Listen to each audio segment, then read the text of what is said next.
Hi, this is Lynn McCool. Today I want to talk to you about persuading others, and we'll look at persuading with reasoning, persuading with values, persuading readers online, and also persuasion in high context cultures. Persuasion is about giving people reasons to do things. Reasoning is the use of logic and examples to show others the strengths and merits of your ideas.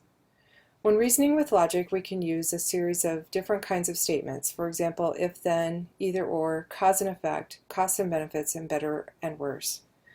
When using logic, you're trying to appeal to your readers' common sense or beliefs. In an if-then statement, you try to persuade readers by demonstrating that something they already believe leads logically to something else they should also accept. In an either-or statement, you offer readers a choice between two paths. However, this may be risky because readers may choose the path you don't want them to take, or they may reject both paths. In a cause and effect relationship, we want to demonstrate to readers how specific causes lead to specific effects. The word because can signal a cause and effect relationship. With costs and benefits, in most cases you will want to show readers that the benefits outweigh the costs. However, you might have to show that costs are too high for benefits, so it just depends on how you're trying to persuade. And finally, better and worse. Show that your ideas are better than the alternatives. We can also persuade with reasoning using examples and evidence. Examples and evidence allow you to reason with your readers by showing them real or realistic support for your claims. You can use things like for example, or experiences and observation, facts and data, or quotes from experts. Let's talk about each one. For example, using an example can clarify and support a complex idea while making it seem more realistic to your readers. Phrases like, for example, for instance, in a specific case, to illustrate, and such as signal that you are using an example. To persuade with experiences and observations, we want to remember that if readers trust the credibility of the source, personal experiences and observations can be very persuasive. With facts and data, readers generally believe that empirically proven facts and data generated from experiments and measurements can offer some of the strongest forms of evidence. People generally trust observed facts and numbers, so you want to be careful to cite sources when referring to facts and data. And finally, quotes from experts. Use quotes from a recognized authority on the subject to back up your claims. Okay, let's test your understanding. The safety mechanism failed because of the material used. Is an example of which type of logic? A, if then, B, cause and effect, C, costs and benefits, or D, better and worse. Hopefully you said B, costs and effect. The third way that we might persuade is persuading with values. Values-based persuasion can be more subtle than reasoning-based persuasion. Values-based persuasion is effective because people prefer to say yes to someone who holds similar beliefs and values. When we're thinking about goals and ideals, we want to appeal to goals and ideals. Begin by looking closely at your reader profile to determine readers' goals, needs, values, and attitudes. For example, goals discuss readers' goals with them and show them how your product or services will help them reach those goals. Needs appeal to those basic requirements for survival. Shared values are those identified values that your readers, you, and your company have in common, and you can often find those just by looking at readers' websites. And finally, attitudes. Attitudes show that you empathize with your readers' point of view.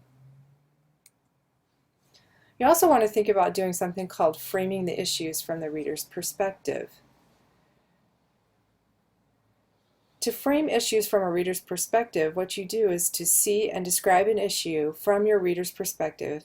And by doing this, which is called framing, you can appeal to your reader's sense of value.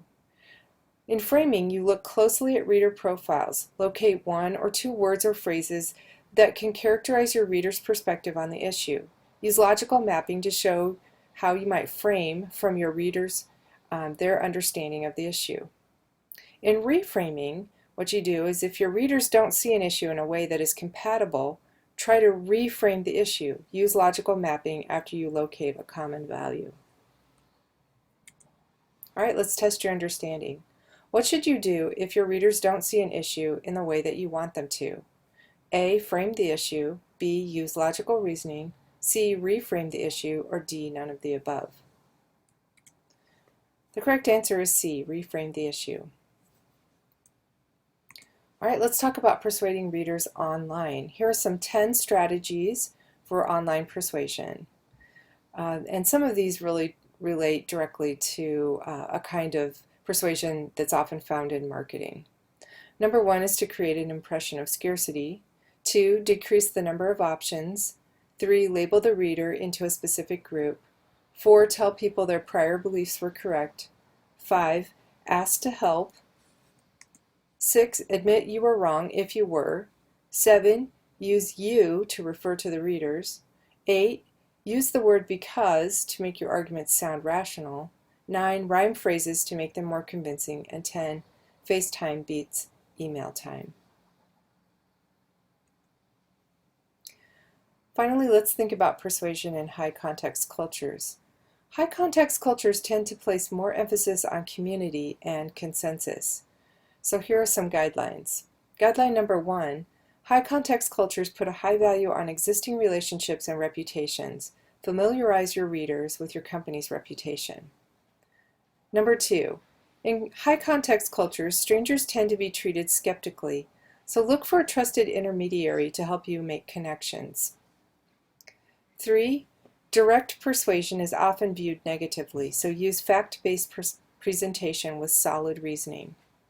4, outward argumentativeness can be viewed as threatening and disrespectful. Arguing with another might be perceived as an attack. If you disagree, restate the facts of and use reasoning.